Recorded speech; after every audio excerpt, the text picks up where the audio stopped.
Welcome everybody to this session on emerging markets and subprime crisis.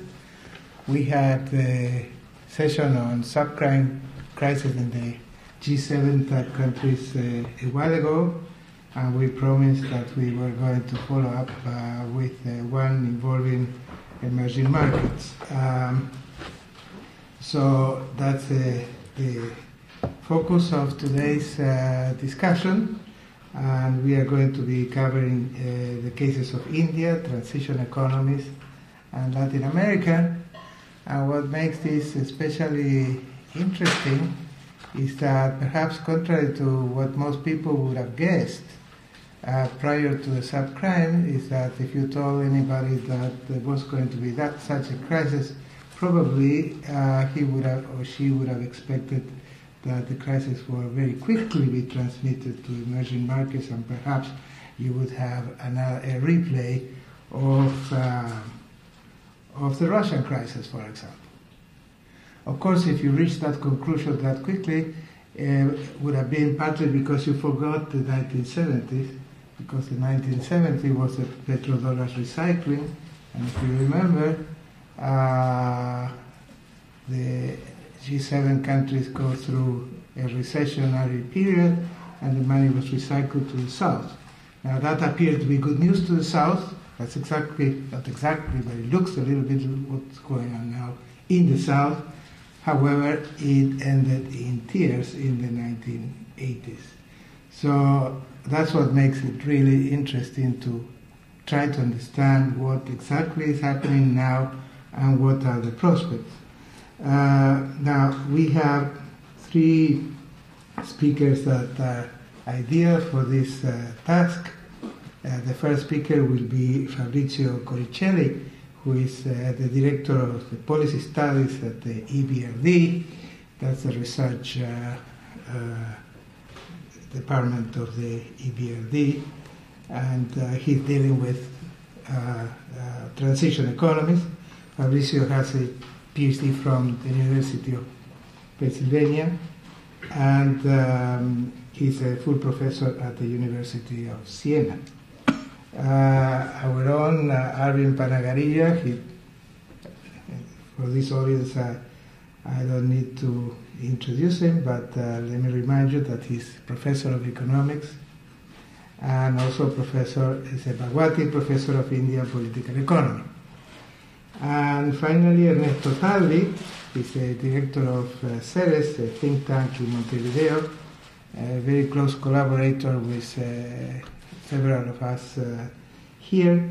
He was a former chief economist of the Central Bank of Uruguay. He holds a PhD from the University of Chicago, and is very well known for his opinions on Latin America. So let me start. I will allot them about 15 to 20 minutes.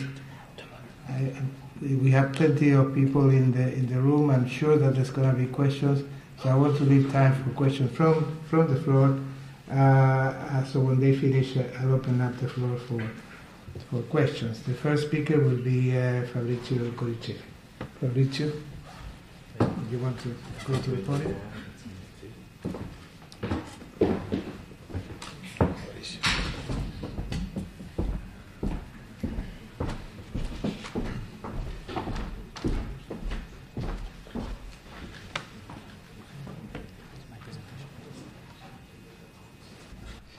Thank you very much, Guillermo, for inviting me here, and it's really a pleasure to be in this seminar. Of course, it's very difficult to talk about events that are evolving and to say something that looks interesting for understanding what's going to happen in the future. So, coming from an international institution that covers all transition countries, that are 29 countries of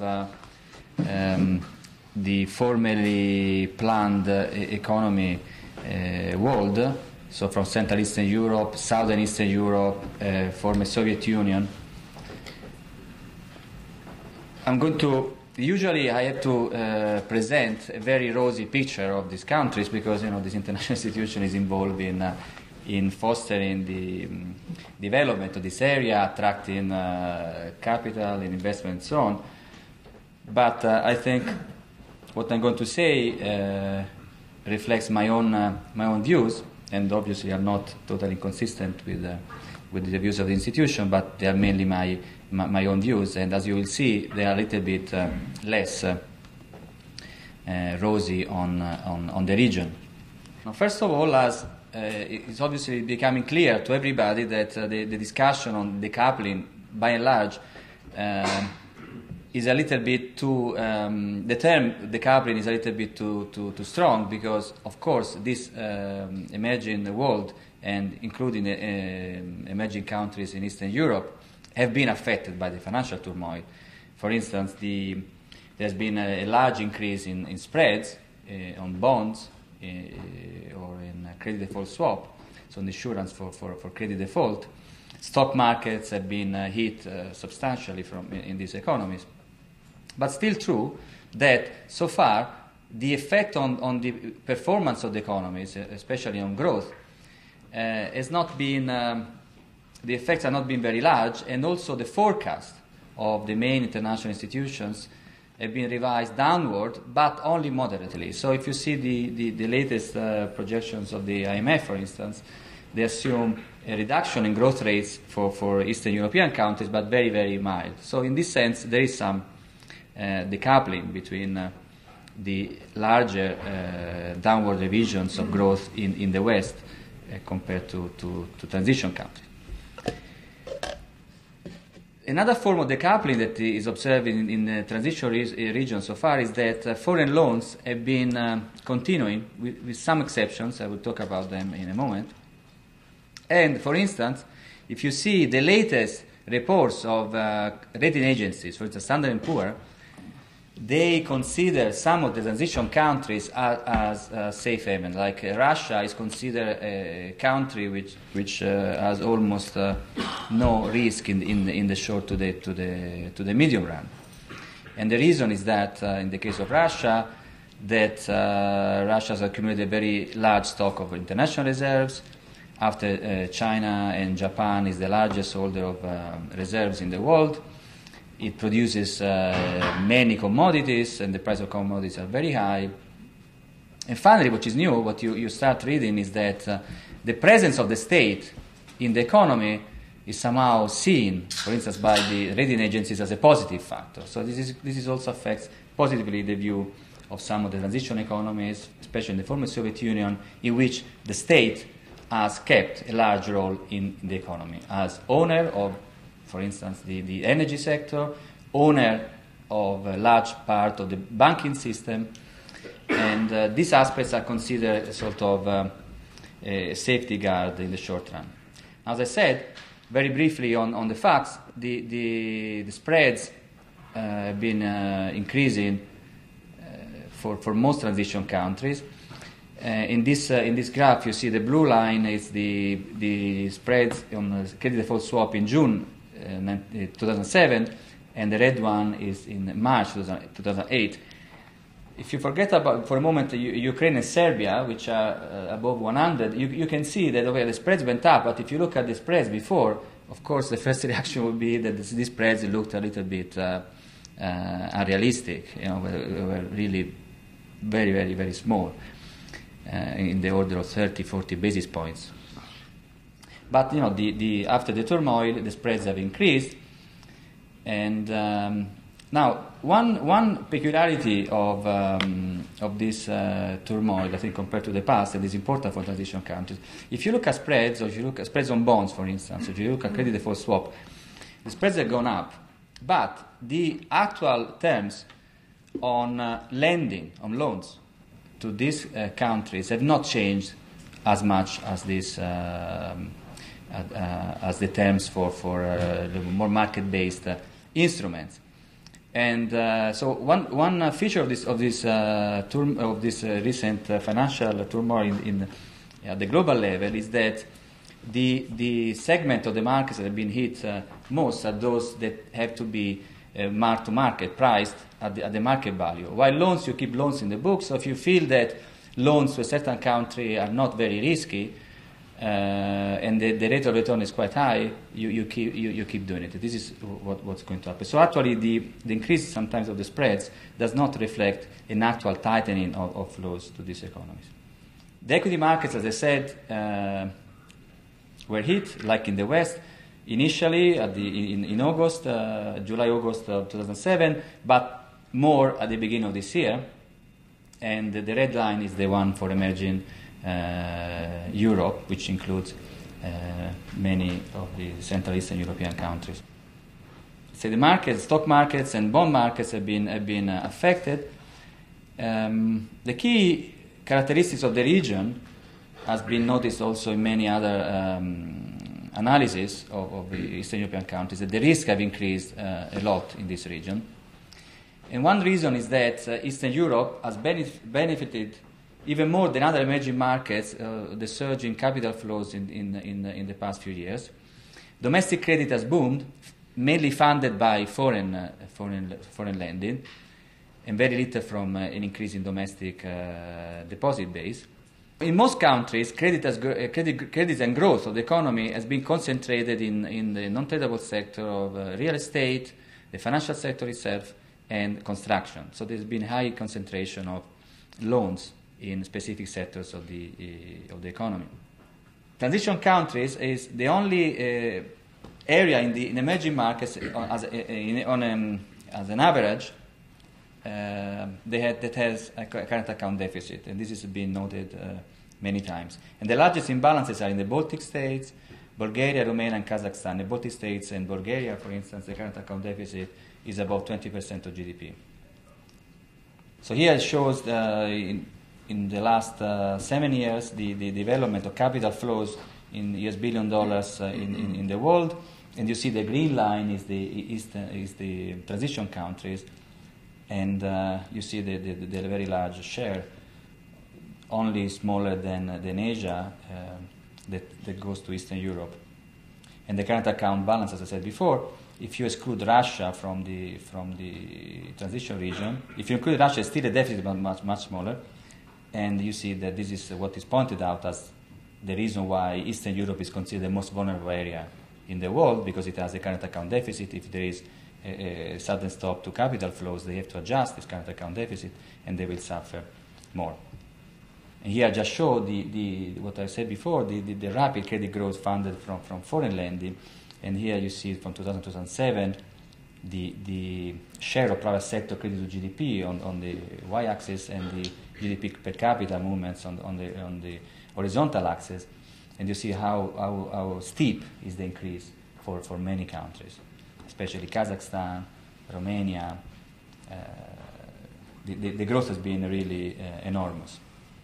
Now, what I want to say in the last few minutes remaining in my presentation, I think to link also my presentation to what is going to be said probably in the other ones, so to link the experience of these countries to the rest of the world, to say something on what I believe is not being noted. What are the key risks actually in this region? I don't think they are represented by the large current account deficit that most of these countries have accumulated. In some cases, this current account deficit is the result of an integration, a very, very deep integration with Europe, very rapid growth of the economy, and it has been in some countries funded through foreign direct investment. I think that the one perspective, which is two additional views that have not been analyzed in sufficient depth, I think are interesting. One is the position of Eastern Europe in the recycling of, let's call the petrodollar, so the surplus of the commodity price, commodity exporters in the world. The cycle in commodity prices and the associated inflationary pressure are key issues that we have to look at more carefully. And the second one is what Calvo and Talvi have discussed for the case of Latin America in a piece on that I read on the Rubini Energy Monitor, that talks about the misleading feature of looking at aggregate current account and net capital flows, especially for commodity exporters countries that experience a large terms of trade improvement. And this view, I think, applies to the CIS countries in this region very well. And let me talk about the recycling of petrodollars. The IMF, in the last World Economic Outlook, has an estimate based on BIS, Bank of International Settlement data. So it's an estimate, so you shouldn't take as a strong fact, but it is in their report. Estimates that 50% of foreign deposits of oil exporting countries has been channeled through credit to Central Eastern Europe. And I think it's quite an impressive number. And this credit, basically, so this goes together with the fact that I told you before that credit growth has been enormous in these countries and is funded through foreign borrowing. Now, if commodity prices reverse the trend, Central Eastern European countries, so the countries that benefit most from this recycling of petrodollars, that have absorbed a large share of this commodity surplus, will suffer through a dry up of funds to them. Now, at the same time, the commodity exporters, which are the other part of transition countries, the former Soviet Union, the large former Soviet Union countries, Russia, Ukraine, and Kazakhstan, will suffer as well from the effect of the reduction in commodity prices. Now here, just to give you a piece of evidence that goes together with this recycling of petrodollars, what is interesting is that if you look at the capital flows structure in across the world, you see that for Central Eastern European countries and former Soviet Union countries, CIS countries, the loans are much larger, have a share in total capital flows much larger than in Latin America and Asia. Portfolio, for instance, is almost negligible. As I said, the second, so this is the recycling. I think it's something to be taken very, very seriously, and there is evidence that this happened, and there's also, so it tells us that, as in the past, the evolution in the future can be associated with a very strong reversal if the commodity price cycle reverses as a result of a slowdown, for instance, of demand in the world. Now, the second view was this, as I said, this sectoral imbalances associated to a position which may be in aggregate showing a surplus in the current account and net capital inflows.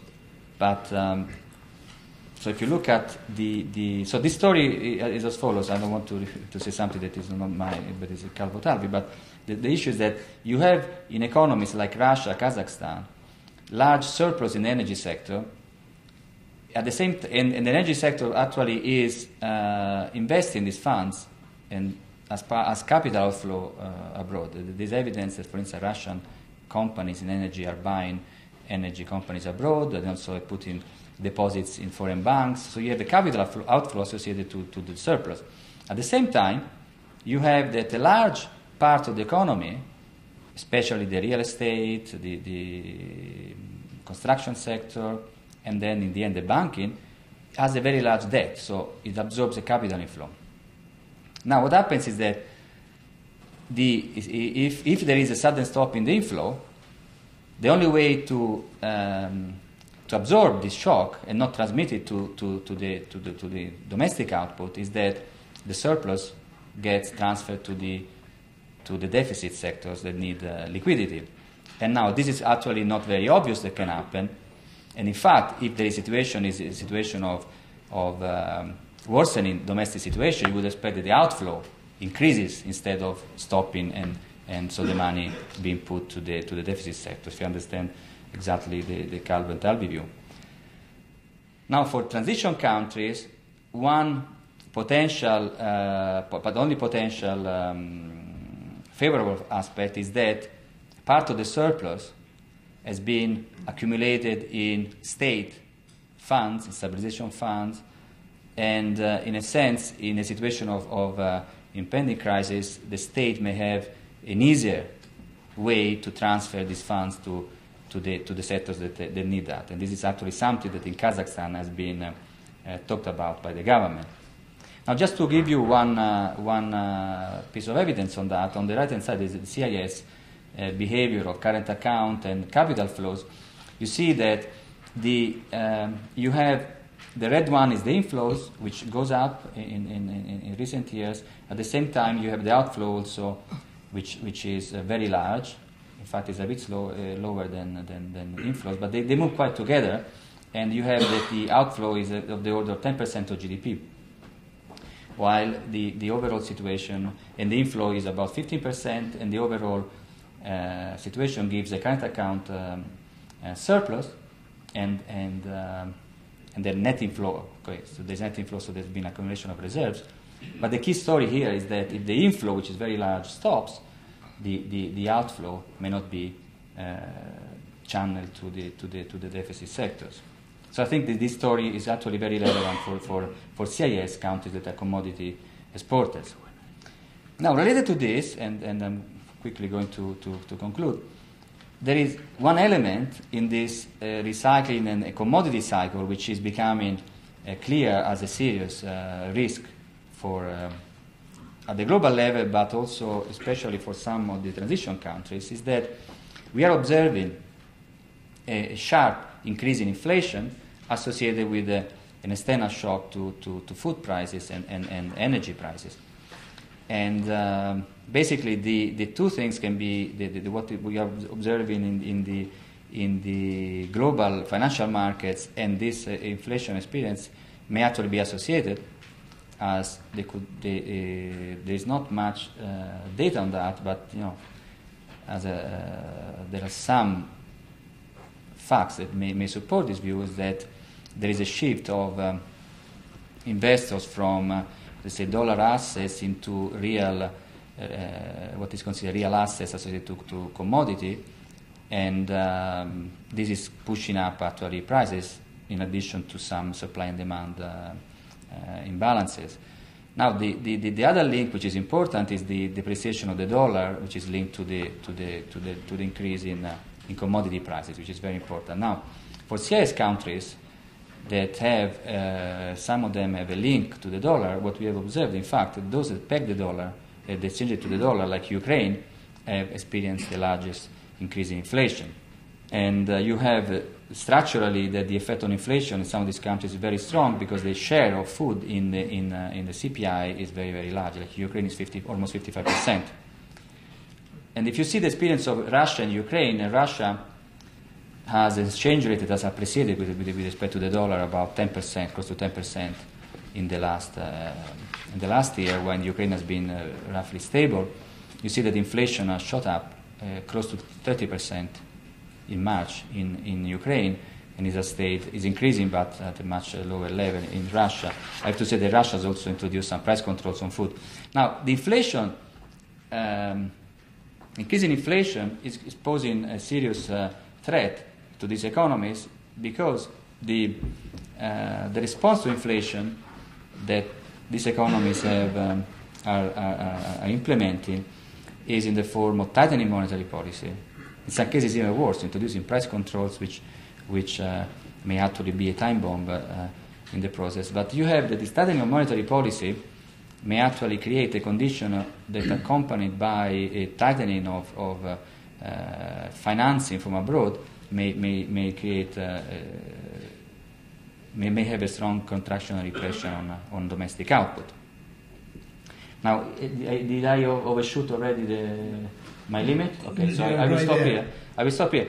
I had something, maybe we have a discussion on the experience of Kazakhstan, which is the country which has sudden stop. Now, just to conclude, so I think that the transition region has done quite well so far, and however the risks have increased, and this has been noticed by several observers. But I think the key risk for the region are associated to the commodity price cycle, and this affects the Central Eastern European, that are countries which are importers of commodities, but have been benefiting from a huge inflow of surplus from commodity exporters in terms of financial flows, and at the same time it's going to affect directly the producers in the CERES world. Thank you. Thank you.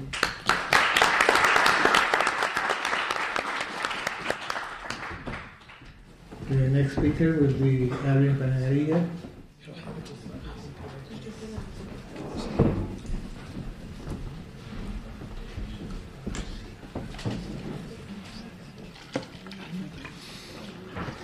Thank you very much.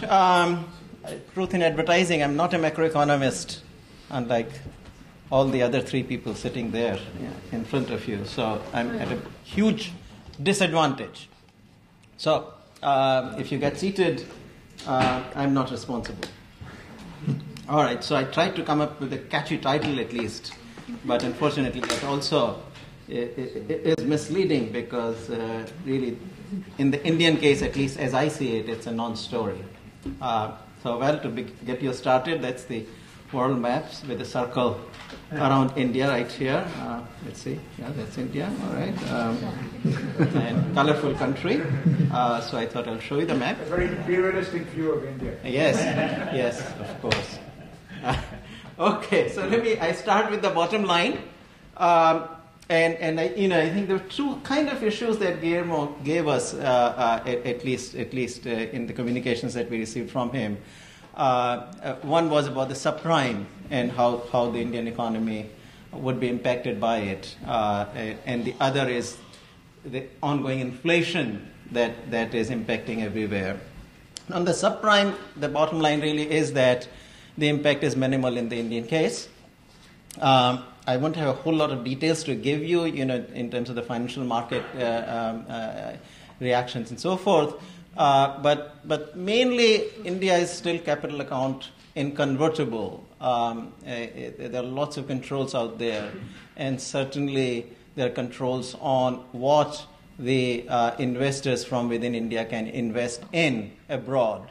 So, the Indian investors, either directly or indirectly, were not terribly invested in the securities, the subprime securities. So, from a direct in terms of who might be impacted directly by having invested in assets that eventually found their prices plummeting, I think there's a big impact. There might be a very tiny bit of somewhere. Some people may have found ways to get around and invested in these instruments. But by and large, that's not the case. So that channel of impact is certainly closed. Now, the other channel is the indirect one, which is the impact that subprime crisis would have on the U.S. economy and, some of the other economies which are more directly connected through the financial markets, and that leading to the slowdown in the U.S. economy, maybe in Europe too. And what impact it might have on India. Now that impact certainly is going to be there, but again, it's not going to be a large impact. When all said and done, the level of U.S. and Europe, there's a level and there's a change, and the level in terms of GDP, it's already very large, and so what we are talking about is that. Another 2% growth that would have happened will not happen, and maybe there will be a decline of 0.5% or 1% over the course of a year. How large the impact of that can be on an on India, it's not going to be very large. India today is far more open, of course, and that does make it more vulnerable to the crisis or through the decline in incomes that happen elsewhere. But even so, in the end, if you look at India's exports, into the merchandise exports, about 16-17% come to the U.S. On the services side, outsourcing activity that's a bit larger. But still, when you take it all into account, my guess is that at the most this is going to shave off about 1 percentage point from growth. Okay, so that still is not huge, given the fact that the economy is currently growing at about 8 to 9%. So it's a loss, but it is something that the economy can certainly handle. Inflation is, on the other hand, currently a huge issue. I'll show you some, at least lines from the Indian press towards the end of my presentation. India is hypersensitive to even non-hyperinflation. So that comes through, and I'll talk a little bit about that. So that's the kind of bottom line. What I want to do is to race through some of the things that have been happening in the Indian economy. As I said, I'm sort of at a disadvantage on this, not being a macroeconomist. So I'm going to play to what may be my strengths. So this is something. What is the Indian growth story? And from that, I think we can try to see a little bit more on to how it relates to what is going on in the global economy. That's the kind of long-term growth story about of the last almost 60 years now. What you see is basically in this picture. What I would like you to see is the last big bar about late 1980s to now. Growth rate has been about 6.5% on a long-term basis. I'll show in a second. Last 5 years, there has been an acceleration to between 8 and 9%. But that's the kind of period the economy opened up and all. And I think that has actually led to what I regard as sustained growth and acceleration in growth. And I think that the current crisis on the subprime notwithstanding, I think that is likely to be maintained. So that's the story.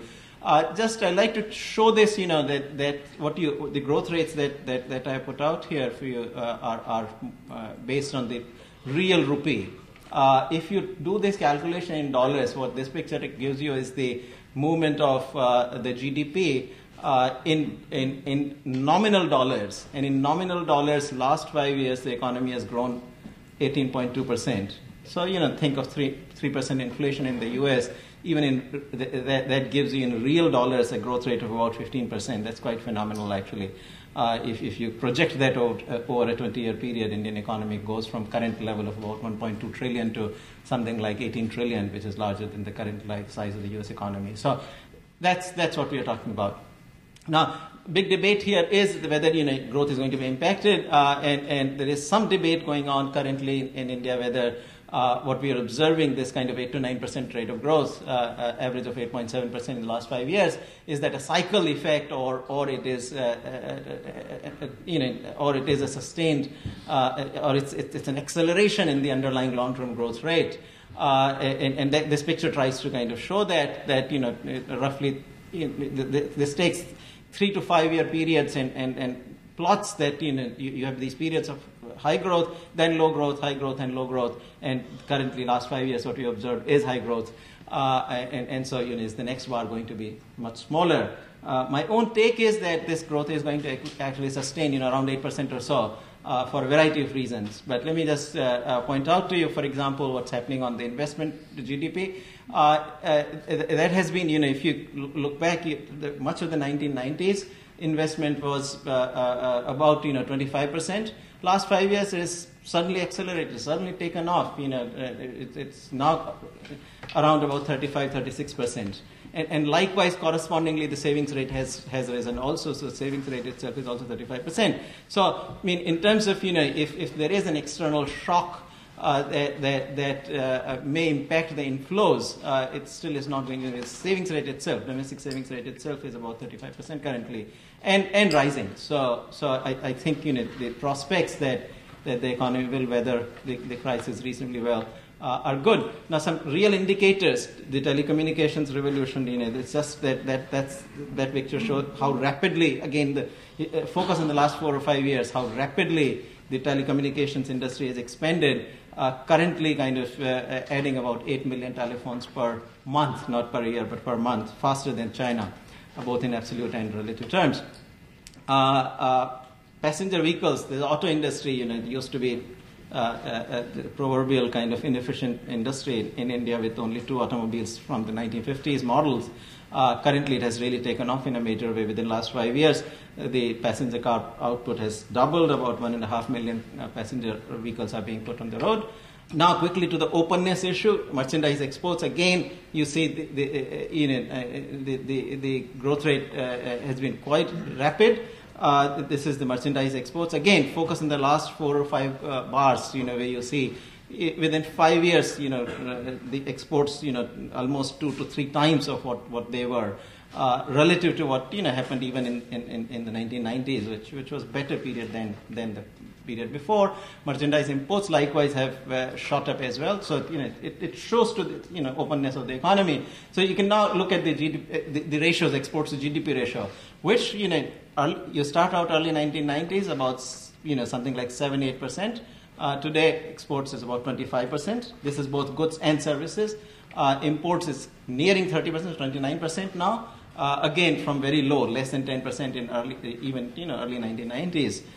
So the economy is now, from that perspective, far more integrated.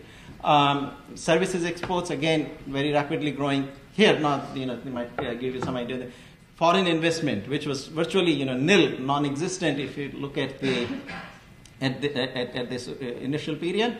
Early 1990s, and then it basically took off. So total foreign investment is running now about $25 to $30 billion. And in effect, actually, the central bank's problem is that too much foreign money is flowing in, and what to do about it. And you'll see that very shortly in the numbers I'll give you on the foreign exchange reserves. Likewise, there is remittances. Now, these are overseas, Indians working overseas, remitting their earnings and so forth. There's another, $29 billion now. The last year I have shows 25, but current in the latest year for which we have the data, it's now about $29 billion. So very large remittances. Again, this is all holding steady through this. Software exports, that's known. Currently they are around $30 to $35 billion. So again, very large. Now, foreign exchange reserves. If one place where you would see the impact, if there is a kind of perceptible major impact of the subprime crisis, you would see what is happening with foreign exchange reserves, right? If there is a flight or whatever else, you just don't see. In fact, the accumulation of foreign exchange reserves you'll see in this table. This continues. These are monthly figures, and there is a steady climb up, and within last 1 year, April 1 financial year starts and March 31 it ends. And you can see for 2007-8, you started $204 billion, foreign exchange reserves has gone to $301 billion. The central bank problem really is how to deal with the reserves, really. And it has tried everything it can to encourage people to actually take money out, but not very successfully, obviously. Again, it should show up in the exchange rate. Basically, what you see in the exchange rate is simply in the very last year, on this list, you will see that there is an appreciation of the rupee against the dollar. Against the euro, it has depreciated. But against the dollar, this appreciation is all you see, and basically that in effect has the central bank let that happen to fight inflation, and that's the last issue I kind of will turn to in a second, I think. Okay, so here we are. So what is happening on the inflation now? As I said, India is really hypersensitive to inflation. And this gives you, in the reverse direction, what has been happening. Now, it's not a high inflation country. It's not really a high inflation country. There is no, by the countrywide CPI for India, so wholesale price index is what gets used. 4.7% for commodities overall. Sorry, 4.5% in this last year, which is again ending in March 31. For the year ending March 31, 2008, food commodities inflation has been larger. That's 7.3%, and that's tracking basically what is happening in the rest of the world with these. Now, on the side, I indicate some of the specific prices of the inflation that has happened within the last 1 year. In the specific prices of some of the in the prices of some specific products. So 31% on groundnut oil. Now, that's a commodity everybody consumes. 12.7% Vaspati, 11.5%, etc. Quite some of the even rice actually. Let's see, was The index of rice was up by 8.2%. For wheat, it's 5.1%. So this is where the poor kind of get impacted immediately, and as a result, next year, by the way, is also the election year, so sensitivity is all the more because the present government kind of feels that if it cannot contain the inflation, then it is almost certain to lose the election. I mean, that at least is the view. I mean, I kind of not sure myself whether. Wonderful. Okay. So, personally, I think this hypersensitivity is a little too much, and I want to show you this in terms of the kind of policies that the government is going in with to combat inflation. But again, just to give you an idea where current scenario stands, these are weekly inflation rates during 2008 and 2007, just for a comparison. Again, you'll see for all commodities you get. So, in a way, for 2008, at least the numbers that I've been able to get, the food inflation overall, except for the certain commodities, doesn't seem to be as high as I see being reported in the reports. But that's where it is. But on the whole, so what is happening? What is the policy response? Virtually every gun that the government has got in its hands or can lay its hands on is being pointed at inflation. So what are things like, these are just a few things that the government is trying to do. They have cut import duties on the edible oils, banned exports of rice and cement, rupee has been appreciated, the cash reserve ratio has been raised from 5% in 2005-06 to now about 8%. Another hike very recently, which will go into effect actually in May.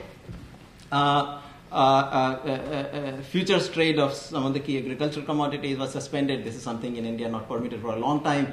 Only a year or two ago this was allowed, suspended. And there is an interministerial group on inflation control measures which is chaired by the Prime Minister. Today's headlines, this is from the newspapers today.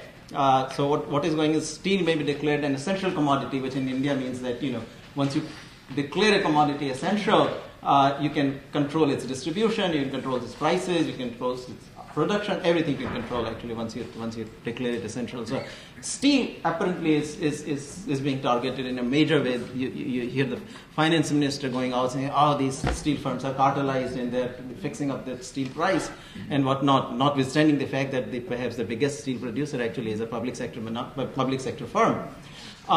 So they're talking about reducing the tax, the CVD on some of the steel products. Exports are likely to be stopped also unless they satisfy certain conditions. Put 15% export duty on various forms of iron, steel, scrap, granular, etc. So large number of steel industry is very much targeted on account of this inflation. More headlines.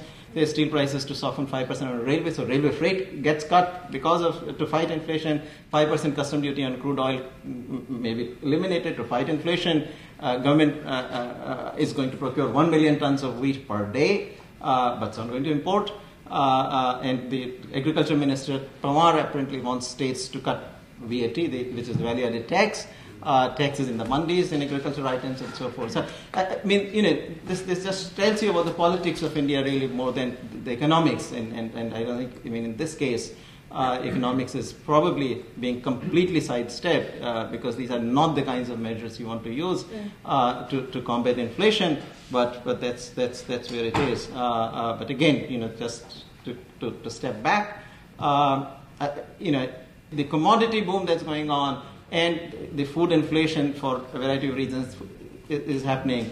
That is clearly an issue hitting India. Subprime, not quite so. So that's all for today. Yeah. But the inflation drama in the Indian newspapers will continue for some time to come. Thank you very much.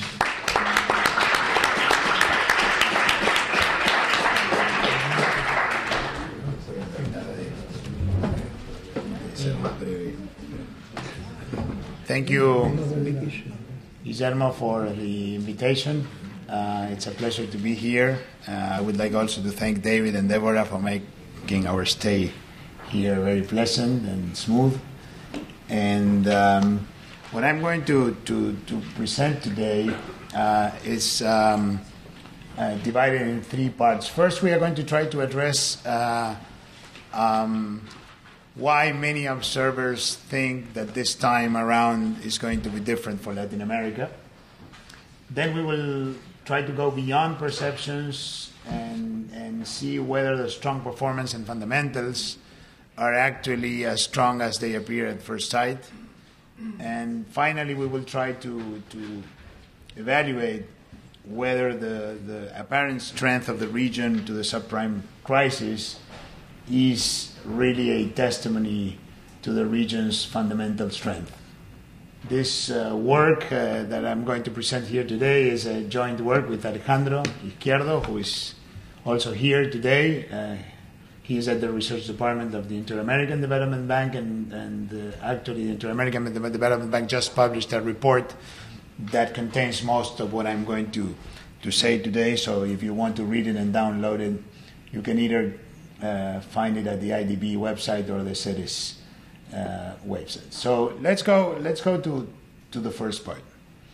Why are things different today in Latin America? And if we look at what's happening to growth rates, actually in the last 5 years, the region has grown at a very, very strong 6% average rate, which is twice the historical rate and even higher than the rate that the region experienced in the 91-97 boom. And this has occurred in the midst of a very subdued rates of inflation, with few exceptions. As Arvind and Fabrizio have just said, there are now incipient pressures for inflation to pop up, in part due to the commodity price rise, and we can address that in the Q&A session.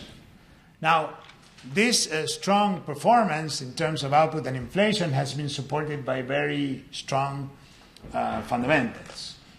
Look at what happened to the overall fiscal situation of the region. It improved dramatically through the current expansion. The region has a collective current fiscal surplus of 1.5% of GDP, which is in sharp contrast to what happened in the previous expansion, when the region was always in a deficit position. And strong growth coupled with a strong fisc and real exchange rate appreciation allowed for a dramatic reduction of the debt to GDP ratios in the region throughout the current expansion. Moreover, there has been a very important shift in the composition of the debt. The percentage of public debt that is denominated in foreign currency has declined from around 68 or 63% to 35%, and moreover, the maturities have been lengthened in such a way that the debt amortizations that come due in the next 12 months relative to GDP or relative to international reserves have also declined very significantly. Moreover, the region has reduced dramatically external vulnerability, and this is one of the cornerstones of this view. Look, in contrast to previous expansions, the region is now enjoying a current account surplus, not a current account deficit as it was the case in the 90s expansion and in the 70s expansions that we know both ended up in tears. Moreover, the region has built a strong war chest of international liquidity. Now the region's international reserves are in excess of $100 billion, which is a record level and a very strong war chest in the eventuality of a global liquidity crunch.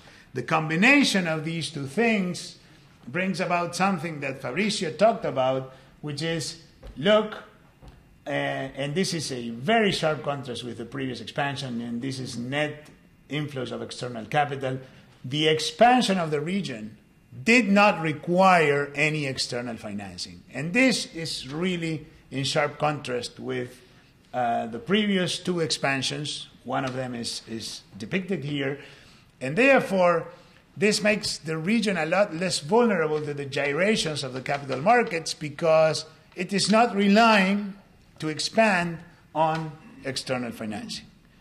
And this is a big difference with the past. And finally, just to end this depiction, the markets have been, in a sense, recognizing and validating the strength of the outcomes and the strength of the fundamentals by improving very dramatically credit ratings. The region as a whole now is a notch below investment grade. So that's the old, this time is different. Strong performance and fundamentals have positioned the region in a situation to sustain this high growth in rates that we've seen in the past few years into the future, and the region has also become less vulnerable to adverse changes in the external environment. Now, it is very, very difficult to evaluate performance when the wind is in your favor. I mean, if you have a sailboat going at a very high speed in the midst of favorable winds, then it is difficult to disentangle how much of the velocity of the sailboat is due to the wind and how much to the ability of the captain. So, as economists, we need to disentangle that. And that's exactly what we tried to do to evaluate growth performance. This is a paper together with Alejandro Izquierdo and Randall Romero on the role of external factors in explaining economic fluctuations in Latin America. And as you can see, the economic fluctuations are measured by the white line. The green line measures the economic fluctuations as predicted by the model, taking into account the behavior of world growth, commodity prices, and international financial conditions. And this should not come as a surprise due to the previous work by Guillermo and Lederman and Reinhardt. In fact, this is an extension of that work, that external factors play a key role in accounting for economic fluctuations in Latin America.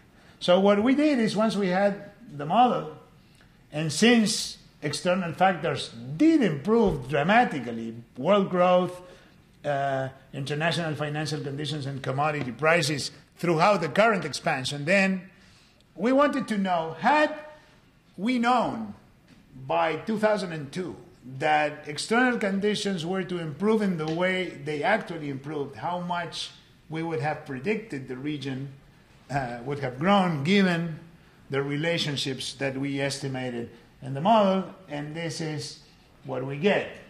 This is the long-run average growth of the path of GDP. This is the actual, a big difference. And the green line is what the model would have predicted had we known that the change in external conditions would have been the way they were. So actually, the model would have predicted almost exactly what actually happened, and therefore our conjecture is that the underlying growth, core growth, the growth that you obtain once you remove the beneficial impact of external conditions, actually it's not very different than what it was historically, and therefore there's not a lot to brag about fundamentally. And if you have any doubts that using a model might somehow bias the results, because the results are only as good as the model itself, then we decided that we should compare the growth of our region with other emerging regions throughout this very expansionary period. And in fact, Latin America has been the worst performer of all the emerging regions during this expansionary phase, which in a sense should not come as a surprise, because even though investment and productivity have both risen, when you compare the behavior relative to the previous expansion, the 91-97 expansion, then the behavior of productivity and investment has not been superior, in spite of the fact that external conditions are much better now than they were during the expansion of the 90s. Now, fiscal policy. What we've seen is that there is a huge improvement in, this is the white line, in the observed fiscal surplus. Now, when you have a big increase in economic activity and a huge rise in commodity prices, the fact that you improve your fiscal position doesn't mean that you have a restrained fiscal policy or a contractionary fiscal policy. You need to remove the cyclical components of GDP and commodity prices in order to try to compute some sort of structural fiscal position in order to infer the discretionary components of fiscal policy. And that's what we did by using the Chilean smoothing rule. Chile has a rule to smooth out revenues, and as you see, this is Chile. Chile has had a huge increase in observed revenues, in the observed surplus, but the structural surplus, i.e. the surplus computed at the adjusted or cyclically adjusted revenues, has not changed that much. Now, look at Latin America. I mean, actually, the surplus has been deteriorating, the structural surplus, in spite of the fact that the actual surplus has been improving, and the current levels of the structural surplus deficit are not very different than what they were prior to the previous crisis. And the reason why this is happening is that, in contrast to Chile, where fiscal expenditures have risen together with the smooth revenues or trend revenues or cyclically adjusted revenues, in Latin America, fiscal expenditures have moved together with actual expenditures, not with the cyclically adjusted or trend revenues. Now, in a similar way that you can calculate, so the fiscal position in structural terms is a lot weaker than meets the eye. And if you look at public debt and you perform the same exercise and you calculate not actual debt, which we saw has been declining, and that's typical of all the expansions. In 91, 97, you also saw a decline in the debt ratios. During recessions, it goes up. So then, if you compute structural debt, which means that you compute it at cyclically adjusted levels of output and the real exchange rate, then that's a much smoother series, and actually, if anything, debt levels have remained relatively constant and at relatively high rates of around 50%. Now, many people argue, yeah, that's true. Perhaps we can concede that debt has been is still too high, but the debt composition has changed in such a way that the riskiness of the debt has declined, and therefore the region can sustain higher levels of debt. And this is the debt riskiness as measured by the percentage of debt that is denominated in US dollars or foreign currency, that it is short-term or at variable rates. And as we can see, the riskiness has declined substantially, the risky debt. Now, what we argue is that the composition itself is highly dependent on the favorable external environment. It is very easy to issue in domestic currency when you expect your currency to appreciate. It is very easy to issue long-term or at fixed rate when you expect your interest rates to fall. And it is very expensive, by the way. But once expectations on these variables change, then the composition might change very dramatically. And we have two examples here in which that effectively occurred. Look at Mexico. By November or December 1993, 1 year before the devaluation, only 5% of the debt was indexed to the US dollar. Now, if you were to have evaluated the riskiness of the debt to changes in the exchange rate in December 93, you would have said, well, we are not exposed. We have very little debt denominated in US dollars. Now, the month prior to the devaluation, that debt had climbed to 70%. So by the moment you actually devalued the currency, you had 70% of your debt denominated in dollars. So evaluating risks needs of the riskiness of the debt needs to take into account that the composition in and on itself is also highly cyclical and depends a lot on the external environment. I won't go through the Brazilian example to save some time. This is what Fabrizio was talking about. We as a region are not relying on the rest of the world to finance our expansion, in contrast to the previous expansion, because net inflows are very, very subdued. So as a whole, we are not relying on external financing. But does that translate immediately into the assertion that therefore, since you are not relying on external sources of financing, if suddenly external sources of financing dry up, you won't have any trouble? Well, we think that that's a non sequitur because there are two issues that might change the picture here. First, the confusion between stocks and flows. The fact that you are not needing on a flow basis new financing doesn't mean that you don't have to renew your current levels of debt, and under a liquidity crunch you might have some difficulty rolling over existing debt, even if you are not acquiring new debt. That's one thing.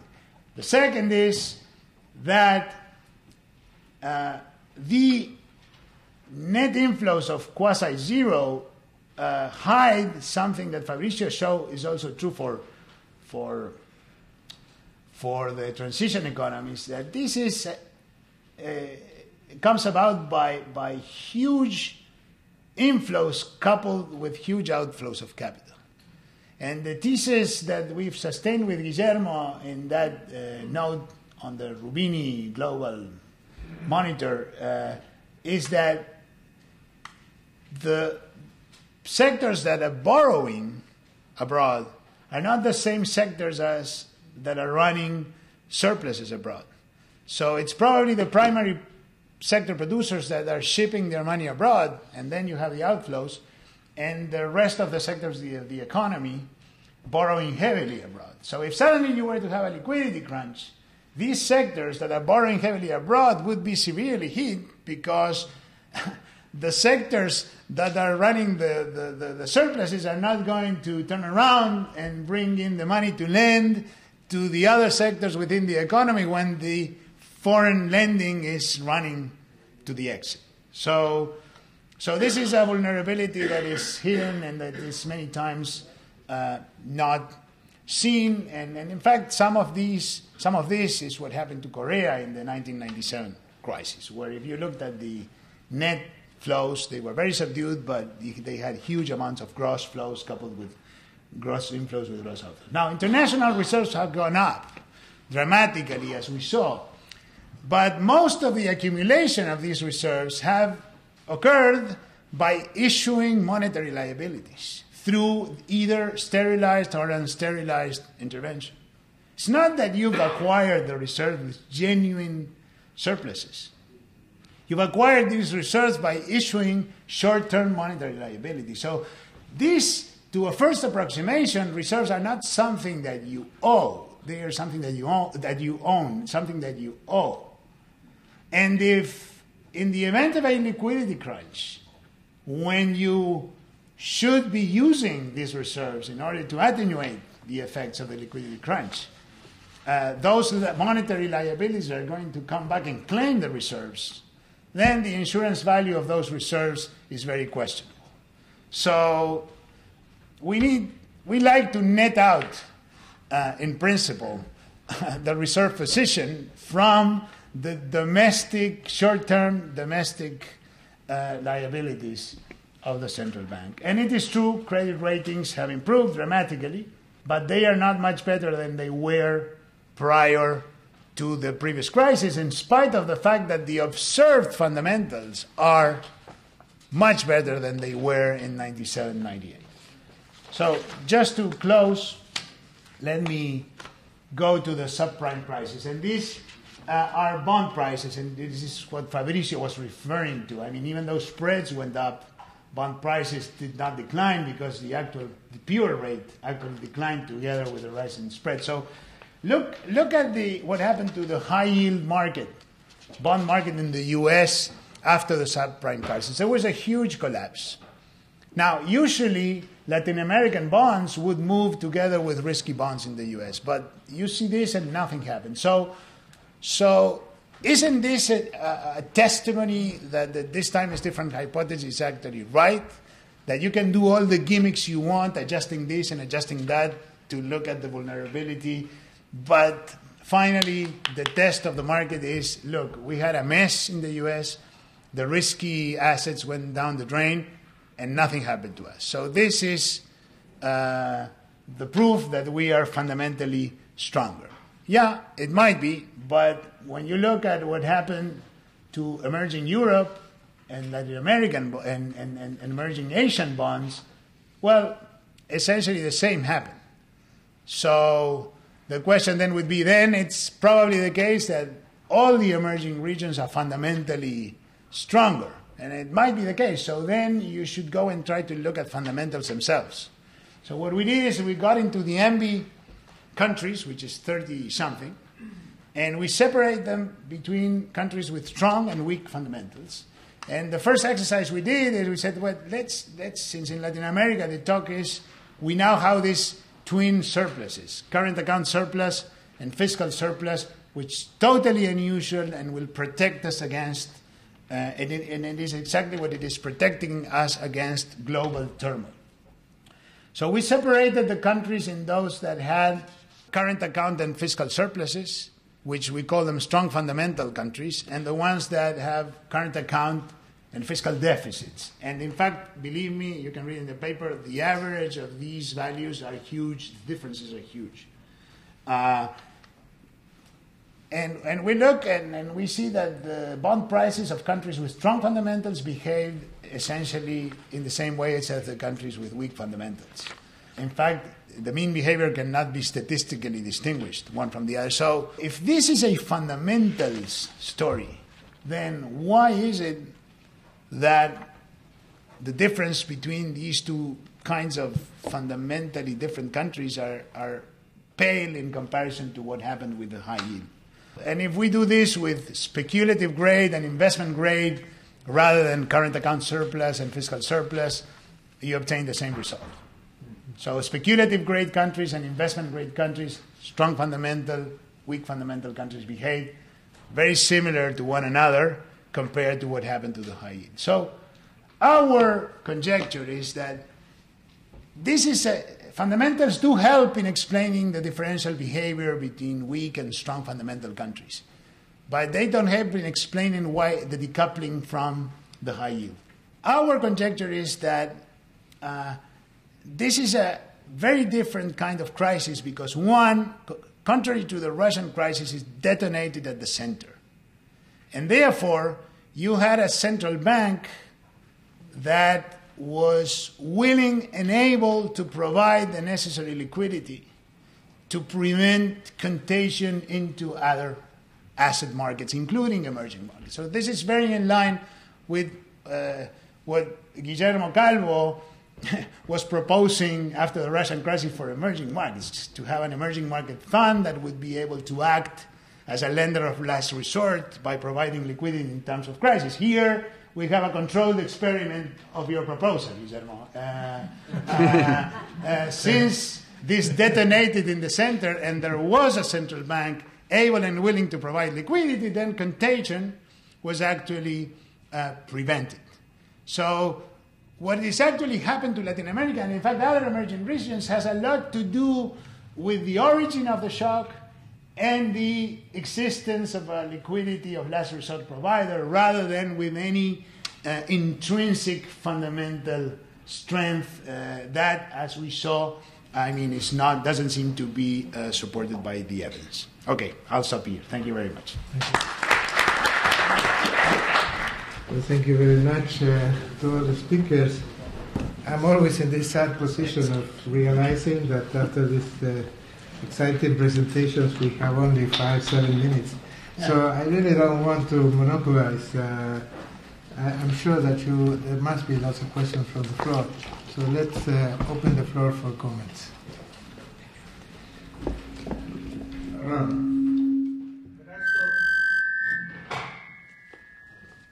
Ernesto ended on a very optimistic note. despite the very, in some ways discouraging, but very realistic story.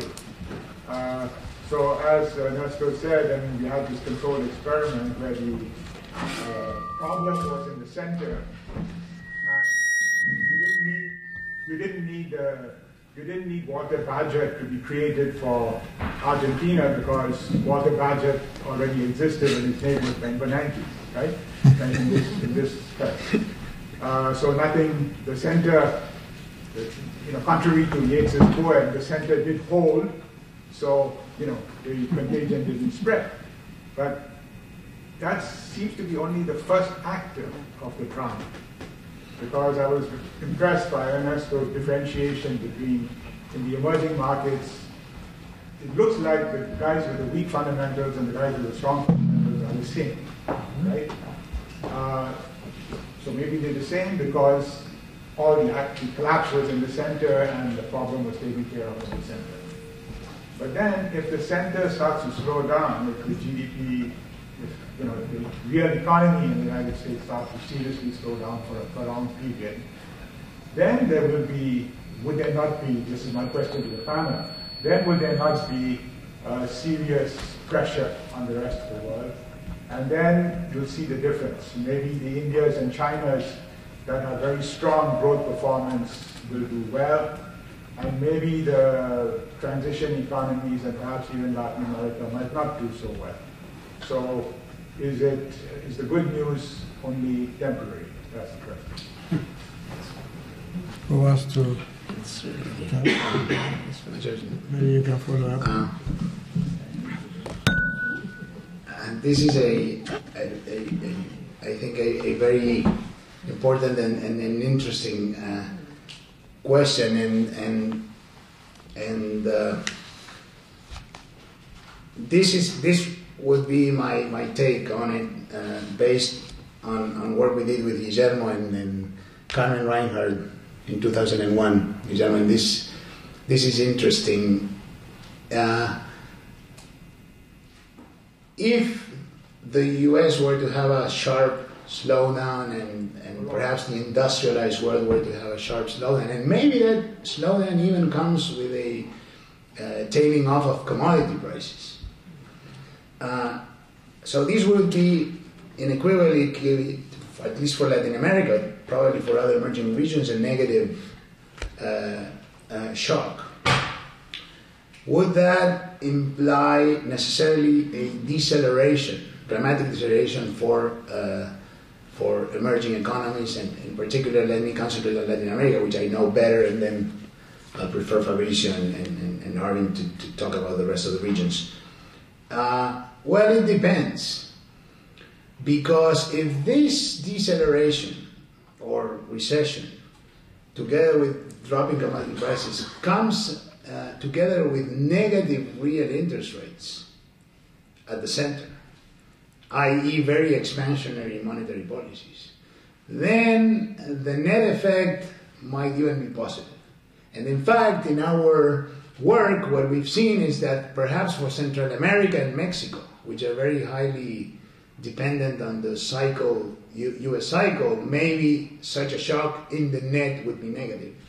But for southern countries such as Argentina, Brazil, Uruguay, Chile, where the ties with the U.S. are a lot slimmer, then the financial channel might compensate, and eventually the shock as a whole might eventually be expansionary, not contractionary. So it depends, to me it depends on what's going to happen with the financial side of the equation if the contraction were so severe that it would put in doubt the health of the financial system and pull investors out of every risky investment in such a way that then access to credit would become very expensive for emerging markets, then we would have a triple whammy. But if negative real interest rates and low spreads because of high liquidity do prevail, then it depends on where you are and how your ties with the U.S. are on the second round effects. I mean, I think for countries, at least, the current capital account non-convertibility policies continue both in China and India. I suspect, even the third channel that Ernesto kind of talked about is probably not very important for these two countries. The channel that remains important is that if the US economy and European economies both slow down in a dramatic way and start declining, then naturally, China is very open, and India also trade to GDP. Tremendously open, and much more than I thought. Right.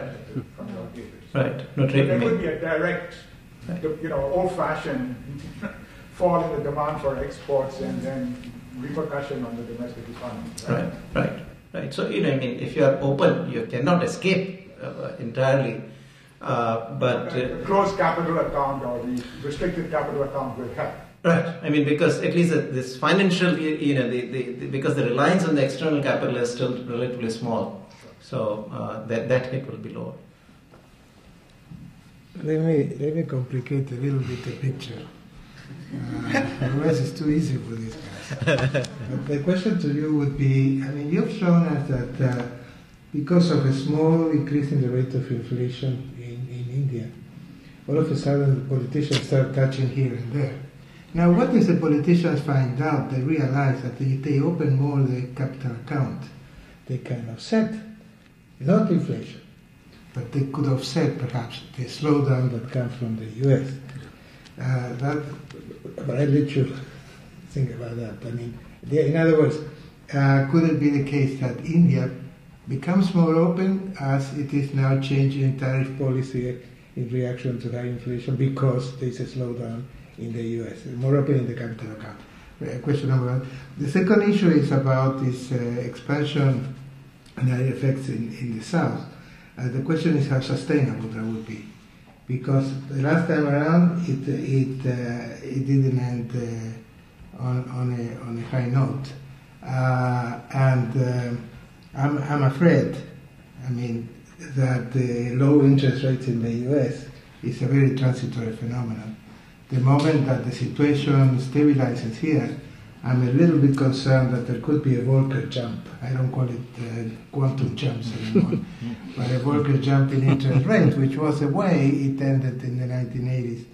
And Volcker himself is already saying that might happen. Fabrizio. Yes, I just wanted to say what Guillermo said. Arvind showed the newspaper in India, but if you look at today, the Wall Street Journal, the fact that Bernanke has hinted that after next week decline in interest rate, there will be a reconsideration, and then maybe this will be the last one. The LIBOR has already jumped up, and so maybe we are entering this period of stopping the decline of interest rates. And in Europe, actually, the European Central Bank has been very concerned about inflation. So I think this is the key. This is the key issue. Okay, I guess we have an answer from here. No, the answer I was giving Guillermo was that I just don't expect that the Indians will that easily actually open up in response to this sort of thing on the capital account. And even trade is opening up in a perverse sort of way when you say, you're trying to solve the inflation problem by lowering tariff rates. You should be lowering tariff rates anyway, but it's certainly not an instrument of fighting inflation. On the capital account, the way I read the way the Indian finance ministers, Reserve Bank of India governors, etc., they react, the moment they see that there is a bit of an outflow happening, again the heavy artillery comes right away, to stop the outflows. And so even if they say that we are opening the capital account for a long time, they are not going to be very credible. Because the history is that the moment they see that outflows are happening, they come in with heavy artillery. So, in a way, the question doesn't arise that they will open up in response. At least not. I don't think that will happen. Guillermo, on the Volcker jump, I agree with you. I totally agree with you that these are very short-run effects. We, in fact, have a name for it, the Rio de la Plata, which is sweet money. I mean, negative real interest rate periods or very low interest rate periods are sweet money periods that ended up in tears. So that's why we are very concerned from a policy perspective in looking at things beyond what you see in the raw data to try to formulate policy by taking into account that these sweet money phases might be temporary and that there might be a reversal around the corner and that your policy response should be taking into account that possibility. Let me take another question from the floor. Is there one? Oh, there. Thank you very much. I would like just to raise a question about, we have seen the Central Bank of Chile lately deciding to buy massively foreign reserves at a time when inflation is soaring, and this may lead to an appreciation of the exchange rate, which is a little bit contradictory with the regime in Chile of inflation targeting. I would like just to have your comments on this decision. Thanks.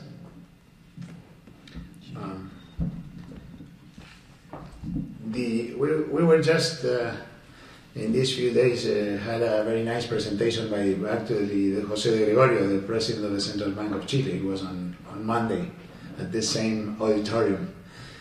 And there are two possible answers for that, since we've been thinking a lot with Alejandro and Guillermo after Pepo's presentation. One is that this apparent contradiction in between having soaring inflation, soaring for Chile means 8%, and intervention that could fuel the inflationary or validate the inflationary process could be understood because of the actions of lobby groups like export-oriented industrial sector that pressure the authorities into making some kind of intervention in order to prevent the exchange rate from appreciating so fast, even at the expense of a higher inflation. That would be one possible explanation. The other one could be that if we were to allow the exchange rate to appreciate in the full extent that you needed to appreciate in order to compensate for the inflationary effects of the commodity price rise, then you could create recessionary pressures in the industrial sector and in the non-traded sector.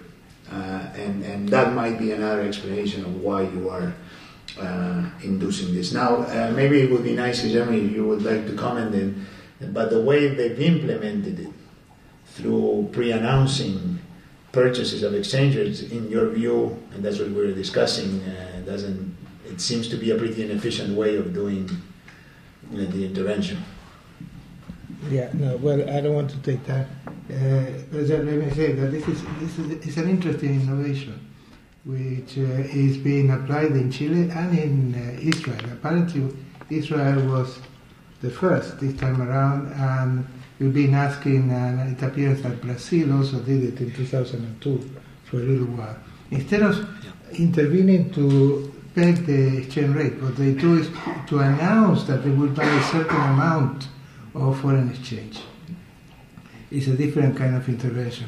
I can think of a model where the second procedure doesn't affect anything because the Ricardian equivalence sort of proposition, you see, it's accumulated by the public sector but discounted by the private sector, and nothing happens.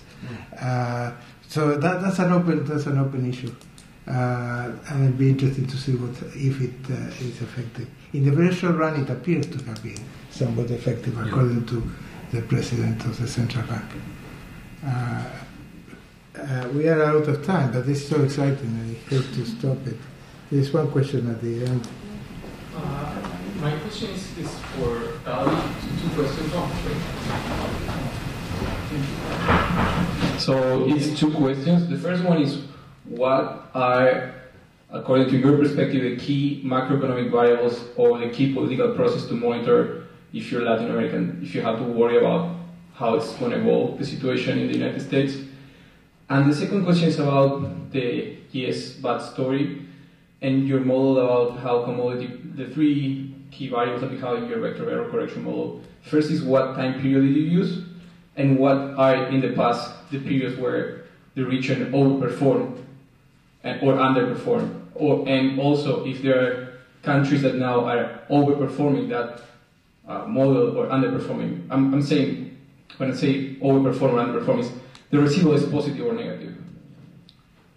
Okay, let me say something. Since we don't have time, I propose that you answer the first part of the question. The second part of the question, Alejandro Izquierdo is giving a presentation in my course in topics. Actually, he will be speaking tomorrow about the paper, so you are welcome to come. It's in room 1401 from 4 to 6 p.m. tomorrow, because that becomes much more technical. So this is... okay, this is like a store. We have all the departments. So the role of external factors paper could answer that second question, as you say.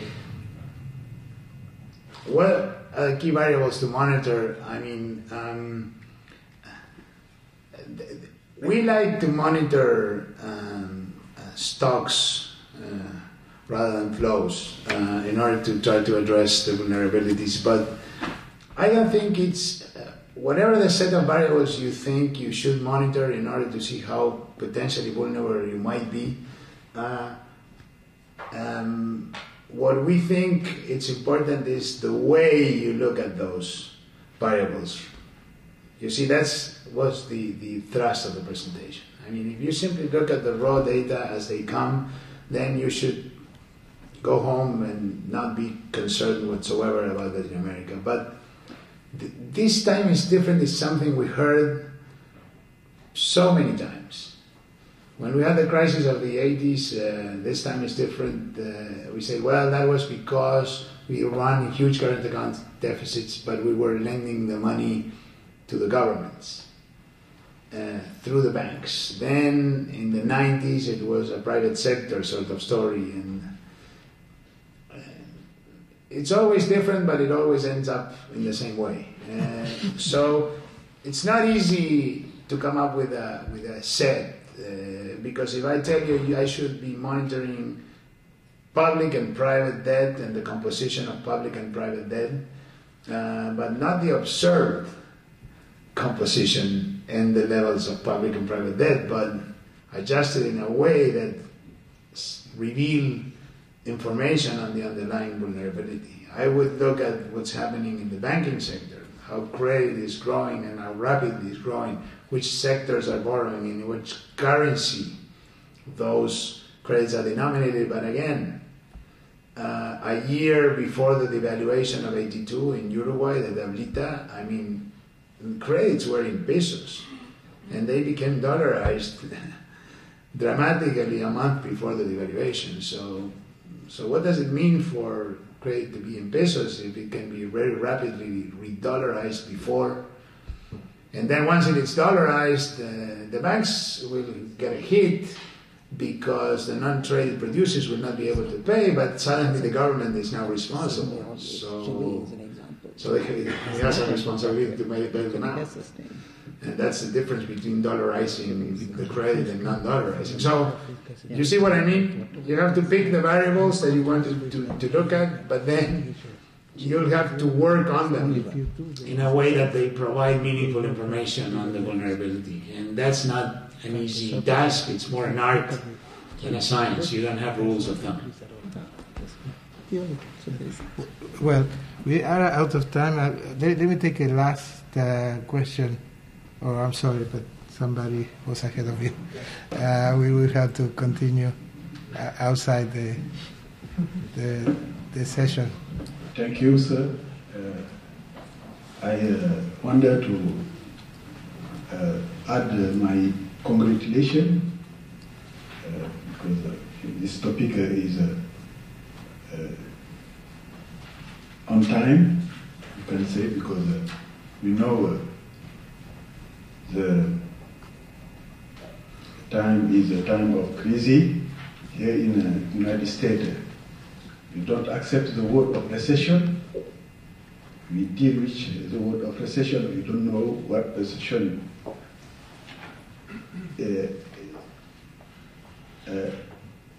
carry to be avoided. So in